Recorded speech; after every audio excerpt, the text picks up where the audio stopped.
Mm.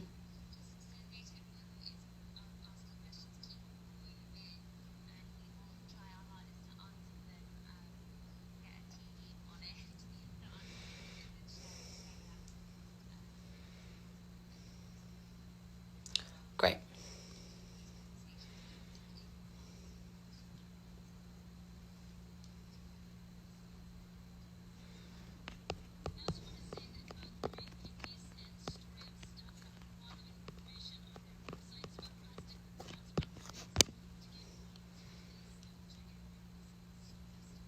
Yeah, please, everyone, check it out.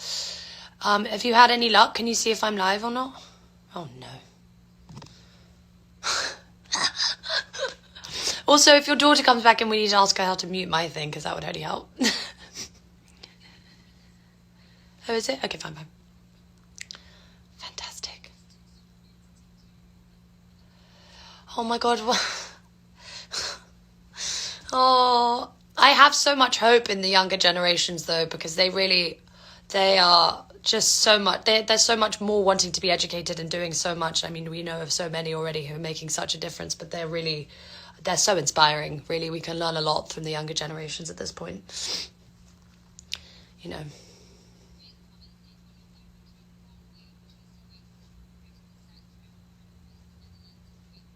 Yeah.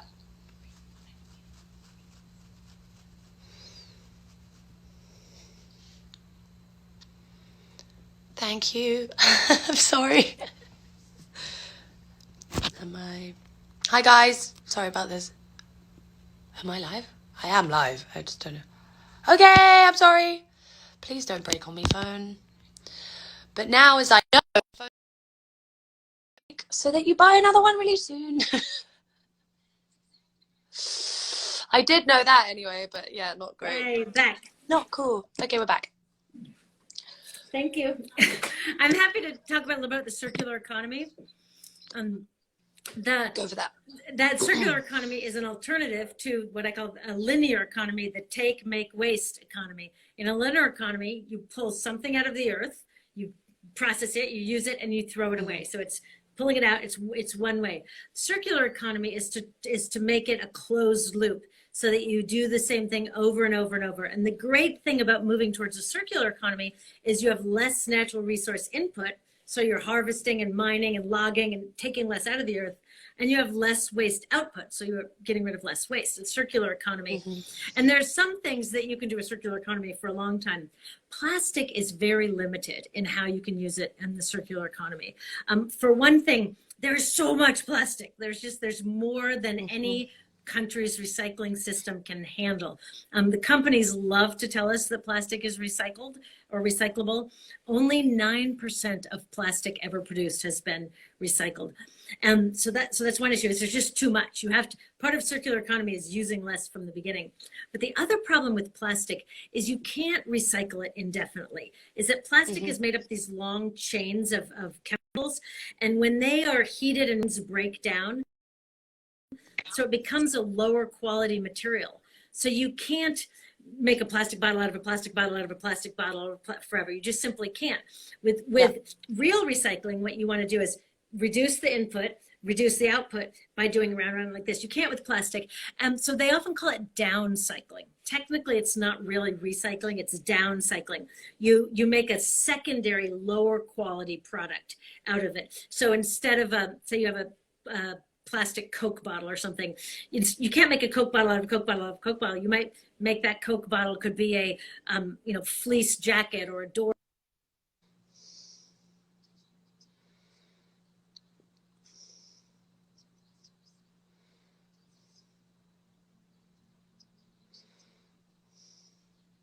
Yeah.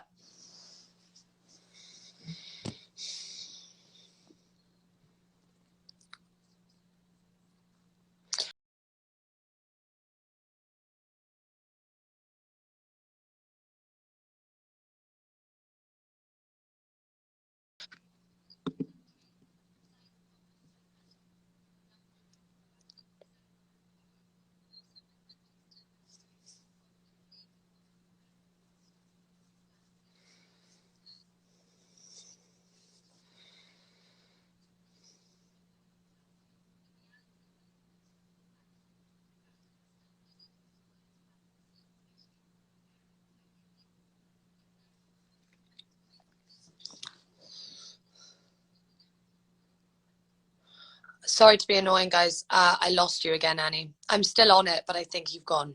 Sorry. I hate to be the bearer of bad news. Fine. It's fine. Fantastic. If you want to try once more. I'm really impressed with all these questions. Help us!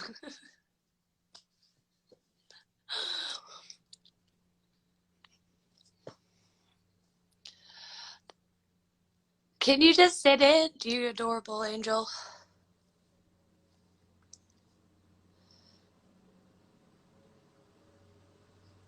We all need a Billy in our lives. Okay. I'm ready. Yes. Got you.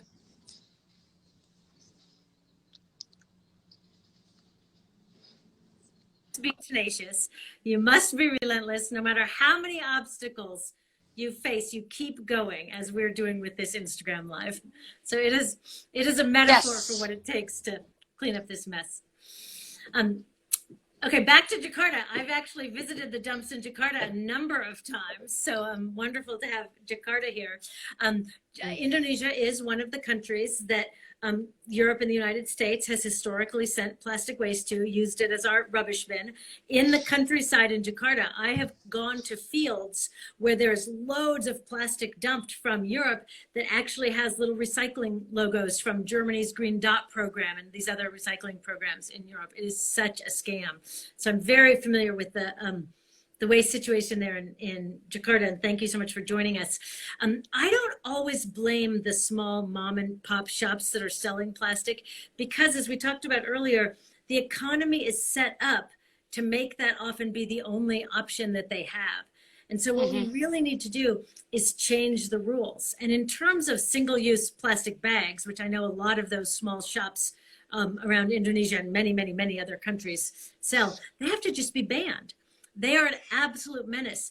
The cost to cities to have to deal with those things when they are thrown away is so expensive that one of the ways you can convince a city to ban single-use plastics is ask them how much money they're spending cleaning this stuff up. Imagine if they did not have to go around scooping this out of rivers, unplugging drainage ditches. Those single-use plastic bags, in many countries, they block the drainage ditches. Then there's a heavy rainstorm, and then there's a big flood. Like, that's all the cost of having single-use plastic that isn't showing up on the company's accounting books. It's showing on the public's. And so single-use plastic is a great money saver for cities to ban, and then they can use that money for doing promoting health and equity and other good things instead of just cleaning up after these polluting companies. But if you're in Jakarta, you can look at Greenpeace in Indonesia working against single-use plastic. They would love to have you contact them. There's another wonderful organization that's in 91 countries fighting plastic that's called Gaia, Gaia. And I know they have a group in Indonesia called Walhi, is a member of theirs that is very active. So lots of groups to get involved. So you don't have to figure this stuff out alone. That's important for folks to know. There are so many groups working on this. The best first thing to do is connect with a group so that you don't have to take this on alone. I was also going to mention that horrible fact about the amount of money that they started putting into clearing up the waste, those companies, but then how much money they're actually putting into making more plastic. What was the stat? Because it was terrifying. It was like 1.5. I forget the number offhand, but you're talking about this new totally bogus effort that companies have made. And it's called the Alliance to End Plastic Waste. And it's the exact same thing they tried to do in the 70s and 80s and 90s, which is focus our attention on waste. So it's a completely bogus PR thing that all these companies that make or use huge amounts of plastic are putting money into to do a big PR campaign about ending plastic waste, so that it's focusing our attention on the end of the life cycle again. I always want to go on their website and cross out the word waste. It should be the Alliance to End Plastic, not the Alliance to End Plastic Waste. I will say, some people often say, there's some plastic we need. And that is true. There is some plastic that we as a society might say is worth using. I mean, there's maybe some medical purposes. There are some very narrow group of plastic uses that we might, as a society, say this increases health, it increases equity, it's worth it for us as a society to use. That's not most plastic. the vast majority of plastic we could design out of the system through different materials, through different design processes, and we would be a healthy, safer, more resilient, and more fair planet if we did that. I think the stat was something like 1.5 billion to do clean up plastic waste, and it's 200 billion putting into it. It's something like that. I think it was 1.5 billion to say how much they care about plastic waste. Sorry. Not necessarily to clean it.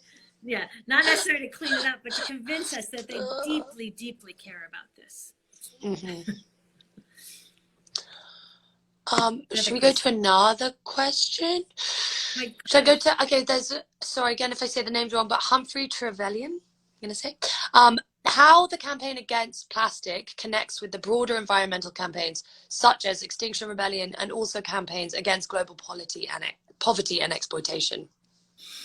Well, it depends how you look at plastic. If you only look at plastic as a waste issue, it doesn't connect that much with other things. But if you look at it more as a systems issue, it is so connected to all of those things. It is connected to public health. It is connected to climate, obviously, because it's fossil fuels.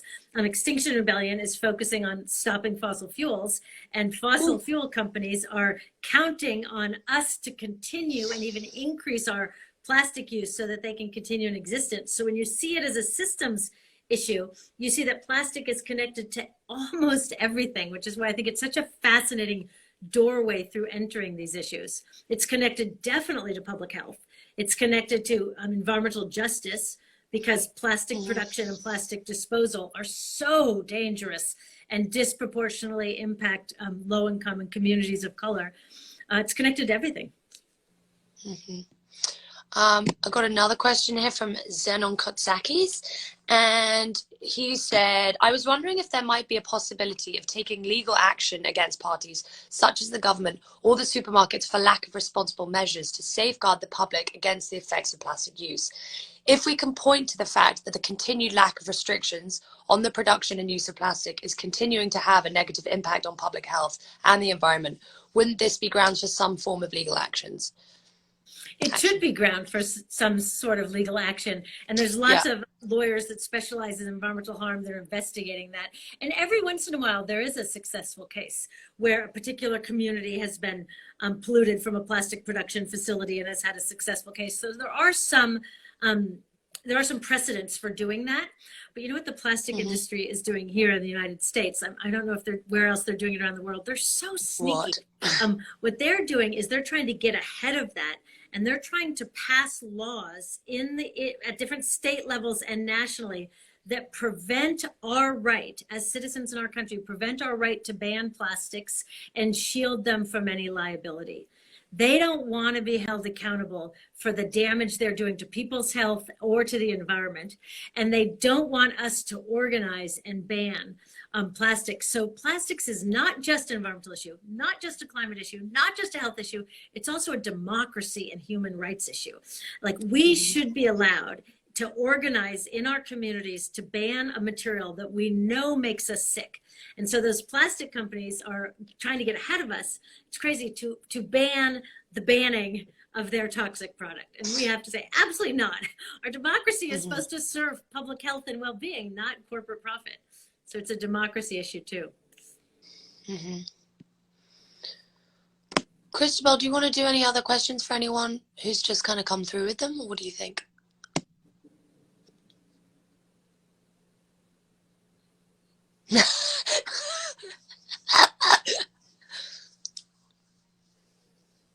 So many. What an engaged audience. I know, it makes me so happy.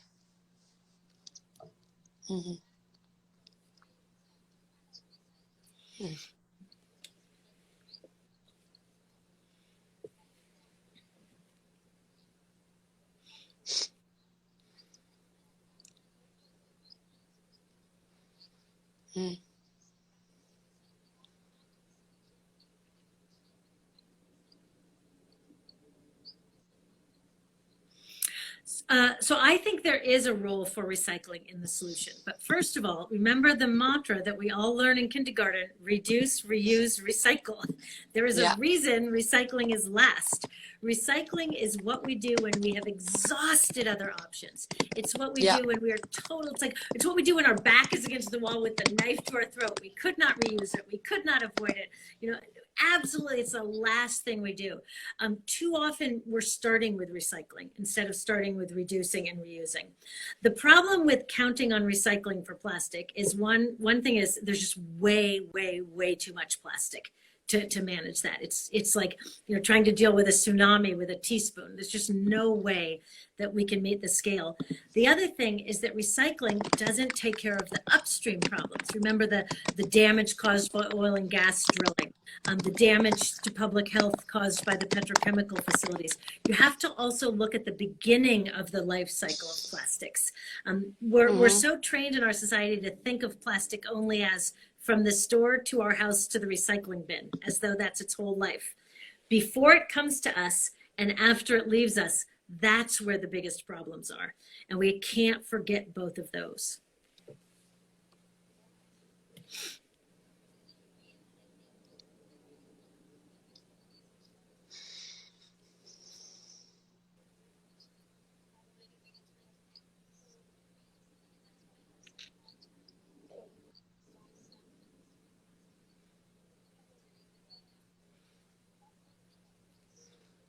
Right. Mm-hmm.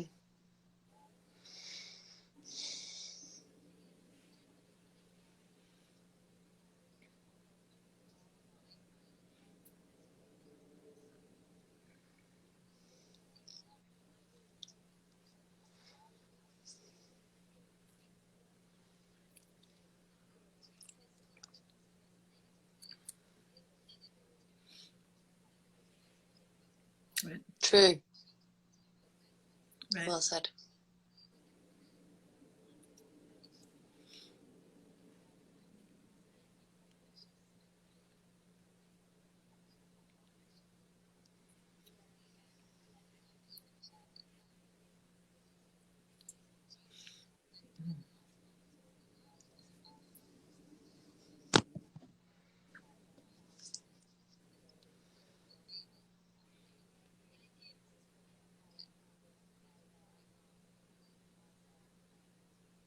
Refuse, reuse.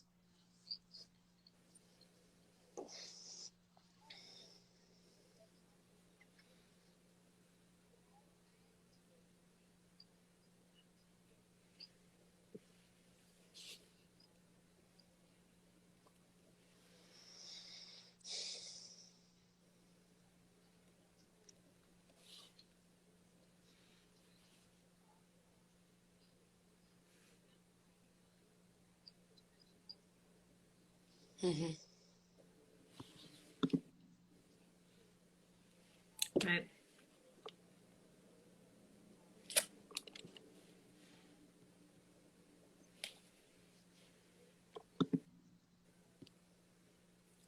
So I think there's three reasons that taking individual action are really important. One reason is because making the right choices brings into alignment our values and our actions. And then we're in a place of greater integrity. And from that place of greater integrity, we can engage for systemic change much better. I mean, we all know that when we do things that we know are bad for the planet, or unhealthy or unjust, it doesn't feel good. And so the more we can reduce that disalignment, then the more whole we can be entering the planet. So that's one thing for personal integrity. A second reason that trying to make the right choices is very important is it's a demonstration of our values, and it's a demonstration that alternatives exist. So I ride my bike and I have solar panels and I grow my vegetables in the backyard and I bring my reusable bottle and my reusable cup here, the story of plastic reusable cup. I do all those things not because I think that me doing that is going to make a difference in the amount of waste in the world, but because every time I do that, it shows policymakers, decision makers, my community that another way is possible. So it's a proof of concept, which is important. But the third reason that trying to do the right thing individually is important is it's a way to find the flaws in the system. It's kind of like a metal detector. You take over the economy and it tells you where something is wrong. any time that the onus is on us, if it's more expensive, more difficult, if we have to go out of our way to do the right thing, that's a systems flaw. That's how we find the system flaws.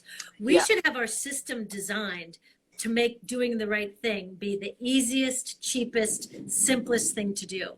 And anytime we have to go out of our way or spend more money, that means we found a thing in the system that needs to be changed. Yeah, definitely.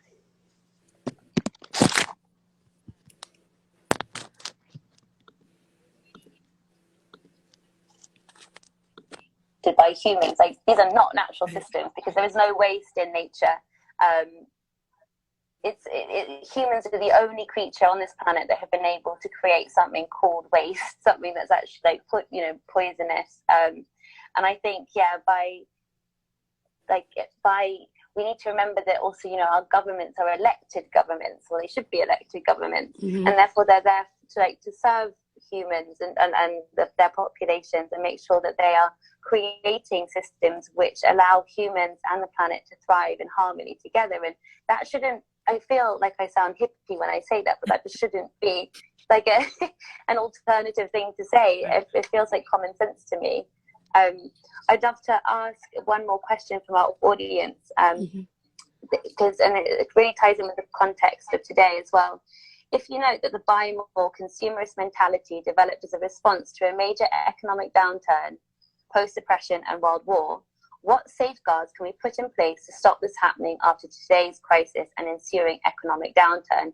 Are you worried about a consumer backlash?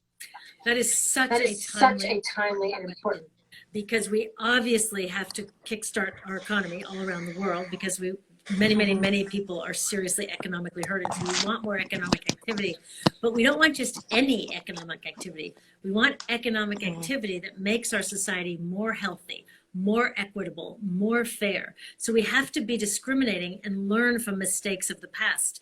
Now, all of our countries, probably every single country on the planet, the government is looking at spending money to address the COVID crisis.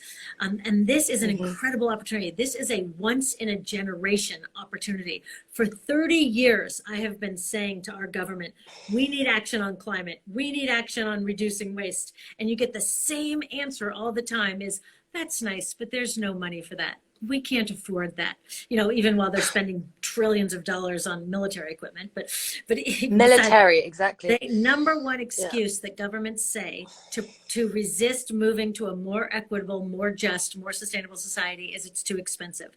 They are right now going to be injecting trillions and trillions of dollars or euros or rupees or whatever currency you have into the economy to address COVID.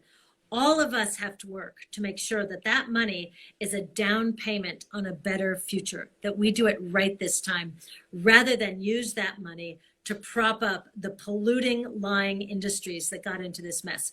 In the United States, the government is right now considering whether or not to give $3 trillion to the fossil fuel industry to prop them up.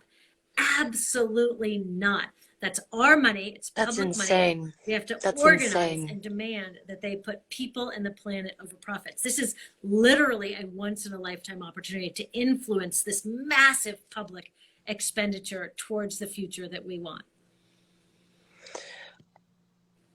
I mean, especially with what's going on though, and the way to how do we combat something like that again? Because at the moment, I mean, London was a great typical way of it, showing Extinction Rebellion, but there's no way we can protest. What can we do at this point? What do we do? Right? We can sign things, but what can we actually do at this point? Not to be a downer on it, but how do we stop that from happening in your mind? Well, first of all, we're not going to be stuck in our houses forever. We will again True. be able to fill the streets. I hope so. Yes. And we may have to stand 6 feet or 2 meters apart to do that, but we will fill the streets again. And do not let our elected officials forget that. But the other thing is, remember, in most countries, they are elected officials, which mean they work for us. They serve at our pleasure. And so we need to vote. Now, voting is kind of like, recycling in some ways. It's the smallest possible tiny thing. It's not enough, but it is very important to do, especially if you're in the United States. This upcoming election is very important. Greenpeace is nonpartisan. We won't tell you who to vote for, but we will tell you one is a lot worse on climate than the other one. One is a lot. I think we all know who that is, but yes. And some people say, I don't want to vote because I don't like any of them. And I say, I'm not asking you to date them. You don't have to be a roommate. Voting is not sending a Valentine. It is a tactical decision of who is going to screw things up the least. It matters. And so vote, get everybody you know to vote. And we have to show that if these politicians take money from the fossil fuel companies, if these politicians sell out community and public health for corporate profit, we are going to help them find a new job because they're not very good at this job. So they need to be moved on out. We really have to hold their feet to the fire when they get elected. Yeah, and I think what you said about as soon as we can, being able to get back to this. Oh, I'm on mood. I'm sorry. Yeah, I think what you said, as soon as we can, and even if we have to, if it gets to the point where we need to stand 6 feet away from each other and protest, I think that's something that is the most important thing, because that really shows how many people will band together and what people will do for our future generations. It's the most important thing. Really, well, the other thing is we have exhausted all the polite levers of our democracy. Like when I was in university, I studied environmental science, and I was so naive. I thought that the science and the truth would you present it to politicians and they would act upon it. We have now seen, it's just the 50th anniversary of Earth Day, we have now seen 50 years of presenting science, presenting economic arguments. We have written books. We have had millions of people sign petitions. We have made documentaries. We've had experts come and testify. I mean, we have exhausted the polite levers that our democracy offers us. And at this point, the window to solve both climate and plastic waste, which are really so connected, I shouldn't even say both, climate and plastic waste, the window to solve that is shrinking. And it's not our fault that we need to escalate and be more bold and radical in our demands. It's their fault because they did not respond to 50 years of good science. So we need to vote them out. We need to fill the streets. We need to write, call, bombard them with public pressure and not let them off the hook. We need to really put our bodies on the line through civil disobedience, which is why I'm such a big fan of groups like Extinction Rebellion and Greenpeace that are willing to do nonviolent civil disobedience, because the polite levers of democracy have not worked.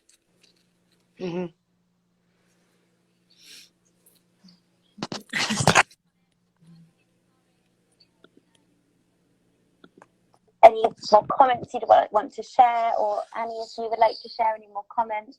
I think love to say get involved with us. If you're in the United States, you can get involved in Greenpeace's campaign against plastic by taking your cell phone and texting the word plastic to 877-877. Just that number, 877-877. Text the word plastic and we'll plug you into our plastics campaign. If you're in another country, look for your local Greenpeace. Look at Gaia. That's that global anti-incinerator alliance that works all around the world. Get involved with others. If you can't find a group there on these issues, start your own. We'll give you some information to help, because nothing works better than collective action, us working together. It feeds our souls, it's fun, and it builds the power we need to drive change. So that's plastic to 877-877, right?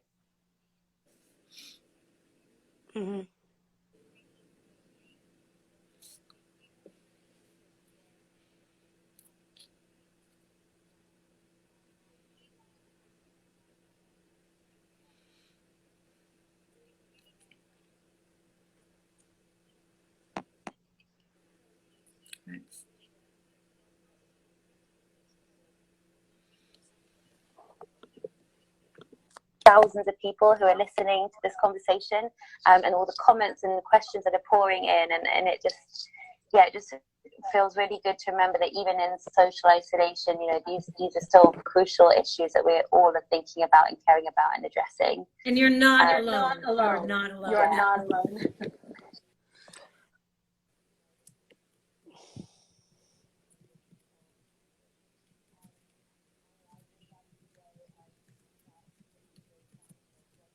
Please.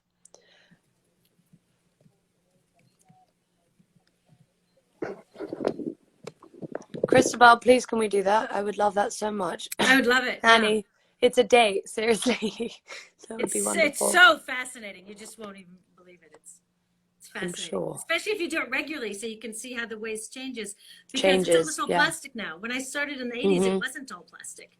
It was materials that we could figure out how to safely use if we had the right systems. But there's literally nothing we can do with all this plastic that is not a problem for health and the environment. Thank you so much for taking out the time.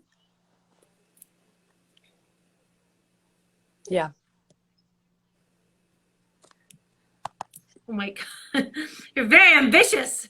But we will try and answer some of them and get that up on the website, and also follow up with everyone via email. You know, like thinking a little bit more about how we do keep it in the ground, how we can lobby.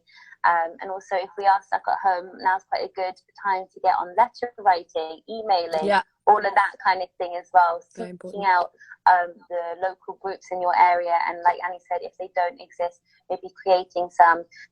Eco Resolution is we're working on developing a sort of like a global network, so linking people up to share ideas, to share skills, to create more of a sense of community, of all the positive ways that we can take action, because there's so many wonderful people already messaging us saying that they want to get involved and they want to feel supported, because I understand that not all communities and not all like social networks feel maybe the way that you feel. So yeah, again, you know, you're not alone.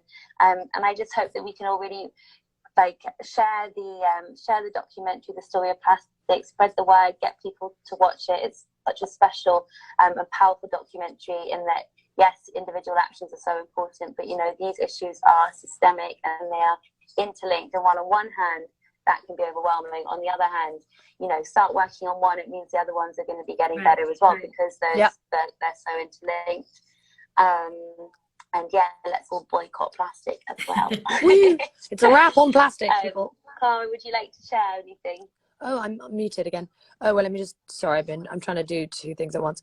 No, I again, thank you so much, Annie, for taking the time. And I hope everyone, you know, really, I really want everyone to watch the documentary. And if it's too much, you know, the story of stuff, 20 minutes long, also the book, I can't wait to read it. And I think we've all just got to band together and realize that, you know, this is an impossible thing to fight. We can do it, and to keep hopeful, you know, in with everything that's going on in the world. But I think the more we have conversations and stop trying to hate each other and call people hypocrites. Yes, we're all humans. We're all hypocrites. It's fine. We're all trying to do our best. That's it. Let's just love each other and try and do what we can, you know? That's what I was More love, less plastic. We can do this. Woohoo! More love, less plastic. Yes.